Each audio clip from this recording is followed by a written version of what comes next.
Now, safety is a big concern ahead of the Democratic National Convention in Chicago this week. Perimeter fencing already going up around outside of the two big venues where Democrats will meet. There's a full lockdown at the McCormick Place, Convention Center. That begins this Friday night. The United Center restrictions will go into place a day later. Now, according to a former Chicago Police First Deputy Superintendent, the Chicago PD will be able to showcase its training and preparedness. He says that the biggest challenge, though, will be handling both planned and sporadic protests. The balancing act for the police department is they have to allow the First Amendment protests.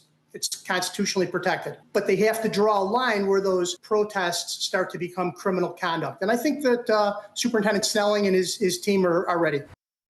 City's Office of Emergency Management says that it does plan to issue alerts and notifications around the clock to help keep everyone updated. A Minnesota DFLer is under fire for a crime committed by his wife. The two of them face charges after a load of lifted yard signs like this one were found at their home. Alexandria police say they found more than 240 signs, including business and political signs, at the home of Judd and Wendy Hoff. Judd Hoff is a DFL candidate for the Minnesota House of Representatives. Well, just yesterday, the county DFL withdrew its endorsement.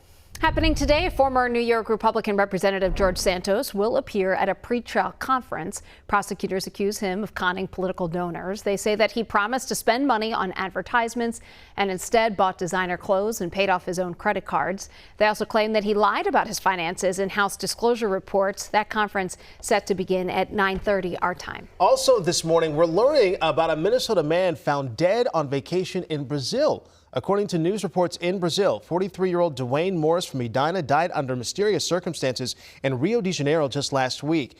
Reports say he was found dead in his bed. He had been robbed. A friend says two women they brought back to their apartment gave them some sort of substance. Investigators still trying to figure out if he was the victim of a well-known scam. We also have some new information on a flight that turned deadly in Eden Prairie over the weekend. The medical examiner says 42-year-old Jama Muse died from several stab wounds. Police arrested a 36-year-old man, charged him with murder.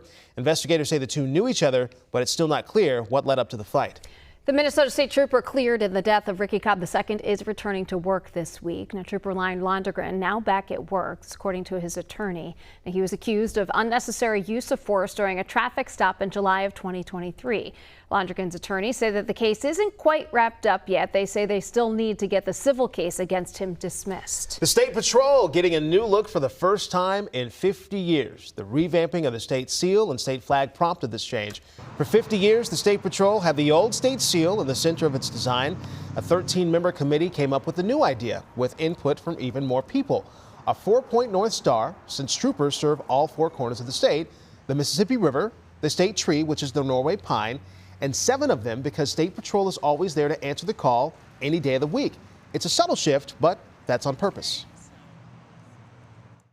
We didn't want to revamp. We didn't want to take it a whole different direction because we wanted to carry through that tradition and that symbolism and that brand image that we've developed since 1929 with this organization. So you can find the patch on things like uniforms, squad cars, and badges. An estimated 188,000 items need replacing at a cost of $4 million.